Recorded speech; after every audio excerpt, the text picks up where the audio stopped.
அம்மா உள்ள யாருமா? அம்மா வணக்கம். வணக்கம், வணக்கம். வர தேர்தல்ல மறக்காம எங்களுக்கு ஓட்டு போட்டுருங்க. ஐயா ஜெயிச்சாருனா மக்களுக்கு நிறைய நல்லது பண்ணுவாரு. ஓட்டு தானே போட்டா போச்சு.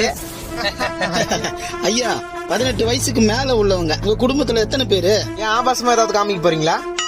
டேய் நாங்க 3 பேர் தான். அது கொடுப்பா. ஒரு ஓட்டுக்கு 5000 தரோம். இதுல மொத்தம் 15000 இருக்கு. மறக்காம எங்களுக்கு ஓட்டு போட்டுருங்க. இது ஓட்டுக்கு காசா? எடுத்துன்னு போய். ஏய் மவனே, வீட்டுல எண்ணெய் இல்ல, அரிசி இல்ல, பருப்பு இல்ல, செருப்பு இல்ல, அது திணியாச்சுக்கோ. சொல்றத கையில இப்ப வர பணத்தை யாவுன்னா குடும்பத்துல கஷ்டமா இருக்குதுப்பா. கஷ்டமா இருக்குதா? கொடுங்க.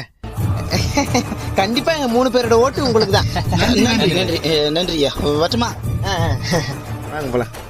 டேய், ஓட்டுக்கு காசு வாங்க மாட்டேன் சொல்லி பாட்டெல்லாம் பாடிட்டு இப்படி நீயே அசிமா காசு வாங்கிட்டியடா.